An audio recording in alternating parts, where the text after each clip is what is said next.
भावना काम आ रही है। हां, कोरोना के इस काल ने आपके काम को पहले से कहीं अधिक चैलेंजिंग और डिमांडिंग बना दिया है। महामारी जैसी आपदा के सामने सबसे ज्यादा अहमियत हमारी संवेदनशीलता और हमारे हौसले की ही होती है। इसी भावना से आपको जन जन तक पहुंचकर जैसे काम कर रहे हैं उसको और अधिक ताकत से और अधिक बड़े पैमाने पर करते ही रहना है। साथियों, नए नए चैलेंजेस के बीच हमें नए नए तौर तरीकों और समाधानों की जरूरत होती है और इसलिए ये जरूरी हो जाता है कि हम अपने स्थानीय अनुभवों को साझा करें और एक देश के रूप में मिलकर के हम सब काम करें। अभी 2 दिन पहले ही मेरी अन्य कुछ राज्यों के अधिकारियों से भी मुझे बात करने का मौका मिला था। उस बैठक में अनेक सुझाव, अनेक समाधान अलग अलग जिलों के साथियों की तरफ से आए हैं। आज भी यहां कुछ जिलों के अफसरों ने अपने जिलों की स्थिति और अपनी रणनीति को हम सबके बीच साझा किया है।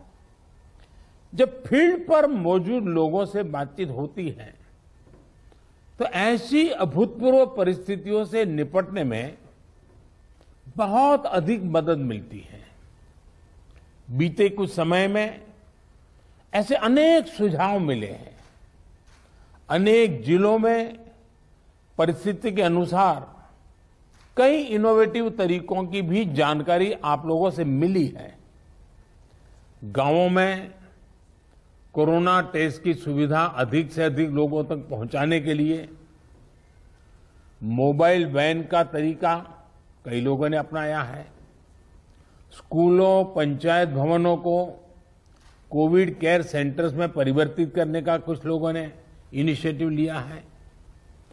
आप लोग खुद गांव-गांव जाते हैं, वहां की व्यवस्थाओं की निगरानी करते हैं, आप ग्रामीणों से बात करते हैं, तो इससे जो वहां का सामान्य नागरिक है या वहां के गांव के जो एक प्रकार से लीडर लोग हैं, 5 होते हैं, 10 होते हैं, 15 होते हैं, अलग अलग क्षेत्र के होते हैं, उनको जब शंकाओं का समाधान होता है और डायरेक्टली आपके साथ जुड़ते हैं तो उनका आत्मविश्वास अनेक गुना बढ़ जाता है।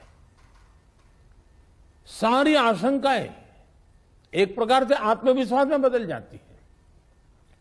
आपकी मौजूदगी से, आपके संवाद से गांव में ये डर निकल जाता है कि कुछ हो गया तो हम कहां जाएंगे, हमारा क्या होगा। आपको देखते ही तो सारा मन उसका बदल जाता है। इससे लोगों में साहस के साथ ही अपने गांव को बचाने की जागरूकता भी बढ़ती है। और मेरा आग्रह है, हमें गांव-गांव यही संदेश पक्का करना है कि हमें अपने गांव को कोरोना से मुक्त रखना है और लंबे अरसे तक जागरूकता से प्रयास करना है। साथियों, बीते कुछ समय में ये बात सही है कि देश में एक्टिव केस कम होने शुरू हुए हैं। आप भी अपने जिले में अनुभव करते होंगे कि 20 दिन पहले जो एकदम से आपके ऊपर प्रेशर आया था, अब आपको भी काफी महसूस होता होगा बदलाव।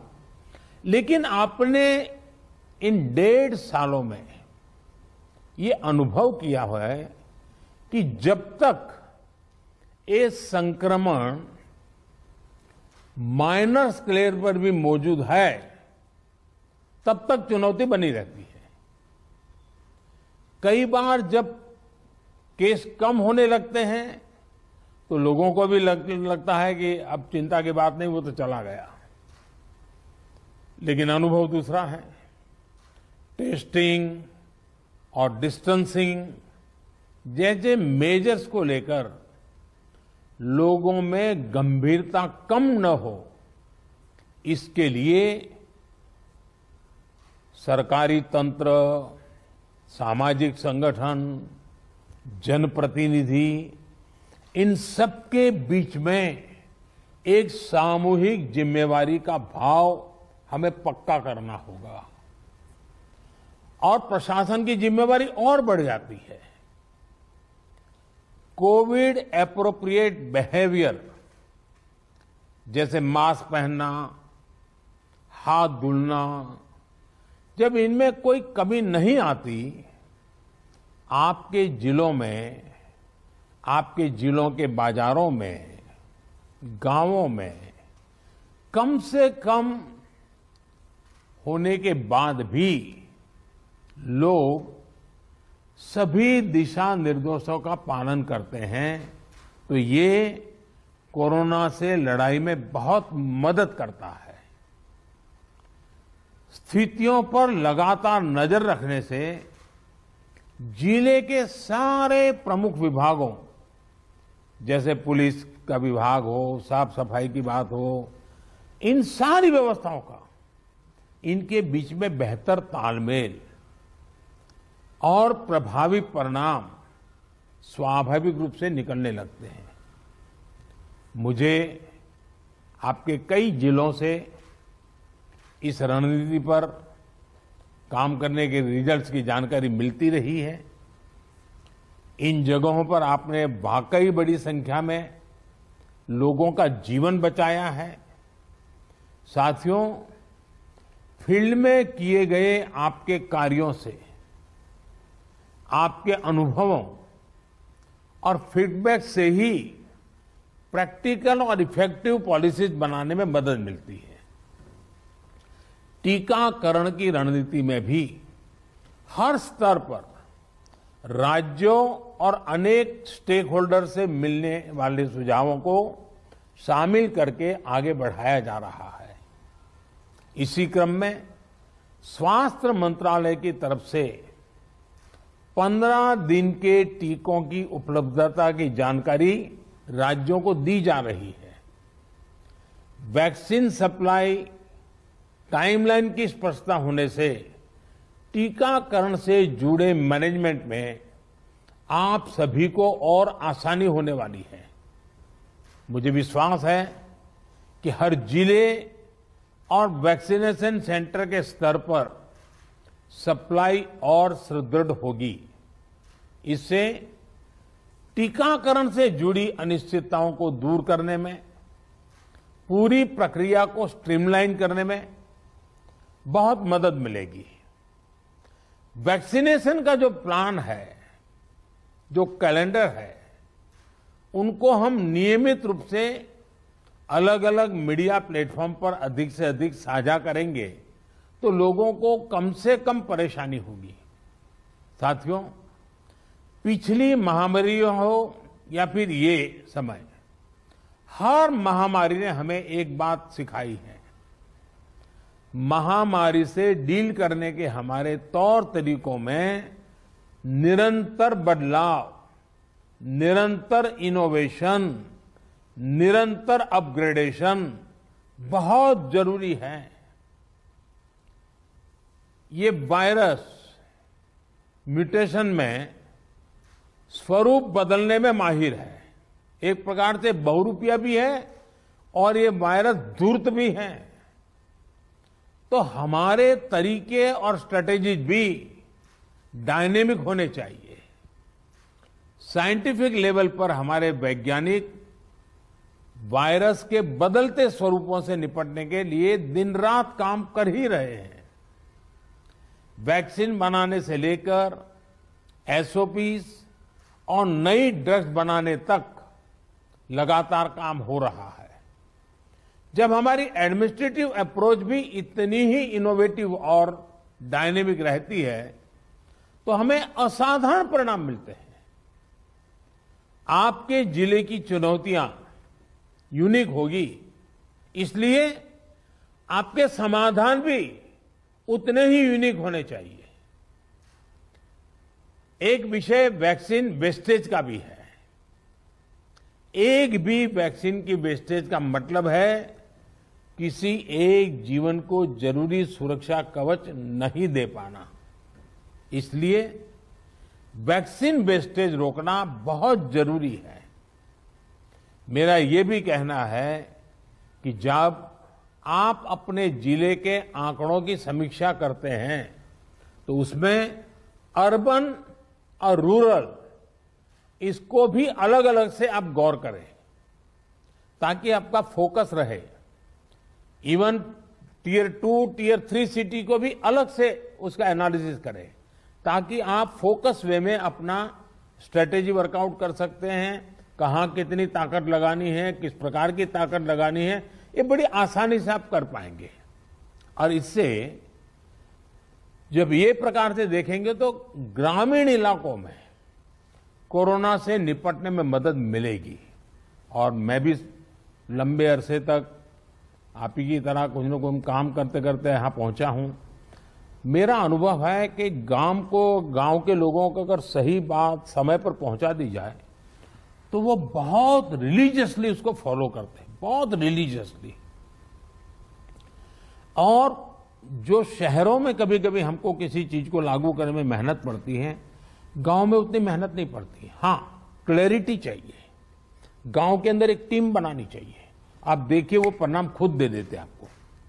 साथियों, सेकंड वेव के बीच वायरस म्यूटेशन की वजह से अब युवाओं और बच्चों के लिए भी ज्यादा चिंता जताई जा रही है। अभी तक हमारी जो रणनीति रही है, आपने जिस तरह फील्ड में काम किया है उसने इस चिंता को उतना गंभीर होने से रोकने में मदद तो की है, लेकिन हमें आगे के लिए और अधिक तैयार रहना ही होगा। और सबसे पहला काम आप कर सकते हैं कि अपने जिले में युवाओं, बच्चों में संक्रमण और उसकी गंभीरता के आंकड़े व्यवस्थित करें। अलग से उस पर रेगुलर आप एनालिसिस कीजिए। आप स्वयं भी, मेरा सभी आप प्रमुख अधिकारियों से आग्रह है कि आप स्वयं भी उसका आकलन करें। इससे आगे के लिए तैयारी करने में मदद मिलेगी। साथियों, मैंने पिछली बार की बैठक में भी, और मैंने ये भी कह रहा कि जीवन बचाने के साथ साथ हमारी प्राथमिकता जीवन को आसान बनाए रखने की भी है। गरीबों के लिए मुफ्त राशन की सुविधा हो, दूसरी आवश्यक सप्लाई हो, काला बाजारी पर रोक हो, ये सब इस लड़ाई को जीतने के लिए भी जरूरी है और आगे बढ़ने के लिए भी आवश्यक है। आपके पास पिछले अनुभवों की ताकत भी है और पिछले प्रयासों की सफलता का मोटिवेशन भी है। मुझे पूरा भरोसा है कि आप सभी अपने अपने जिलों को संक्रमण मुक्त करने में सफलता पाएंगे। देश के नागरिक का जीवन बचाने में, देश को विजयी बनाने में हम सभी सफल होंगे। और मेरा आज कुछ साथियों को सुनने का मौका मिला है, लेकिन आपके पास, हर एक के पास कुछ न कुछ सफलता की गाथाएं हैं। बड़े अच्छे इनोवेटिव प्रयोग आप सबने कहीं न कहीं किए हैं। अगर वो आप मुझे पहुंचा देंगे तो जरूर इसको देश भर में पहुंचाने में मुझे सुविधा होगी, क्योंकि इंटेलेक्चुअली डिबेट करके कितनी भी चीज क्यों न निकाले, लेकिन उससे ज्यादा ताकत जो फील्ड में काम करता है, उसने जो अनुभव किया है और उसने जो रास्ते खोजे हैं, वो बहुत ताकतवर होते हैं। और इसलिए आप सबकी भूमिका बहुत बड़ी है और इसलिए मेरा आपसे आग्रह है कि आप इसको निकालिए। दूसरा, पिछले 100 साल में किसी के जीवन में इतने बड़े संकट से जूझने की जिम्मेवारी नहीं आई है। आप डिस्ट्रिक्ट में बैठे हैं, आपके जिम्मे सबसे बड़ा बोझ आया है। आपने बहुत चीजें ऑब्जर्व की होगी, मानव मन को ऑब्जर्व किया होगा, व्यवस्थाओं की मर्यादाओं को देखा होगा, कम से कम संसाधनों का ऑप्टिमम यूटिलाइजेशन करके आपने एक नए रिकॉर्ड प्रस्थापित किए होंगे। जब भी मौका मिले इसको जरा जरूर अपनी डायरी में लिख करके रखिए।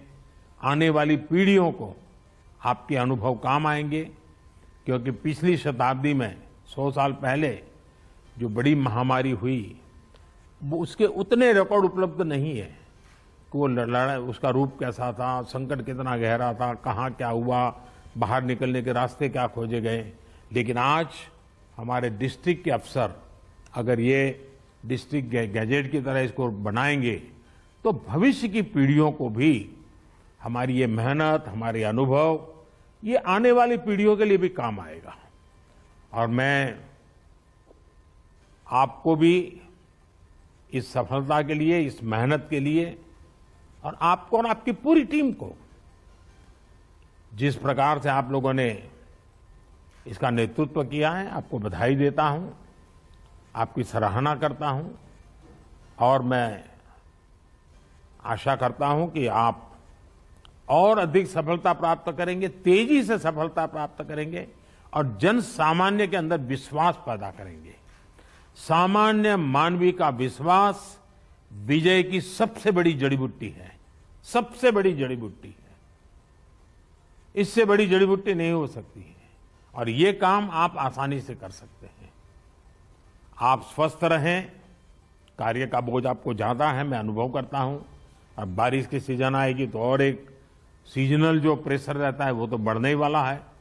लेकिन इन सब के बीच भी आप स्वस्थ भी रहें, आपका परिवार स्वस्थ रहे और आपका जिला जल्द से जल्द स्वस्थ हो, हर नागरिक स्वस्थ हो, ये आपकी कामना ईश्वर पूरी करे, आपका पुरुषार्थ पूरी करेगा। मेरी तरफ से आपको बहुत शुभकामनाएं, बहुत बहुत धन्यवाद। प्रधानमंत्री नरेंद्र मोदी 54 जिलों के डीएम से बात करते हुए और ये कहा कि शहरों में जिस तरीके के इंतजाम हैं, गांव में भी लोगों तक जानकारी पहुंचनी चाहिए और गांव में भी टेस्टिंग ज्यादा होनी चाहिए। लोगों को कोरोना को लेकर अवेयर करना चाहिए। वैक्सीन की वेस्टेज कई जगह हो रही है, उसे रोकना हम सबकी जिम्मेदारी बनती है। वैक्सीन कैलेंडर को साझा करते रहेंगे और जिस तरीके का भी सहयोग आप लोगों को चाहिए वो हमारी तरफ से दिया जाता रहेगा। लेकिन युवाओं, बच्चों के लिए ज्यादा जो चिंता है, फिलहाल जो स्थिति बनी हुई है उसे दूर करने की कोशिशें हमेशा हमें करनी है। प्रधानमंत्री ने कहा कि आप लोग सभी जरूरी नियमों को फॉलो करवा रहे हैं, ऐसा ही गांव में भी होना चाहिए। हालांकि गांव के लोग अच्छे तरीके से नियमों का पालन करते हैं, लेकिन गांव में जो स्थिति है वहां पर लोगों को जागरूक करना बेहद जरूरी है।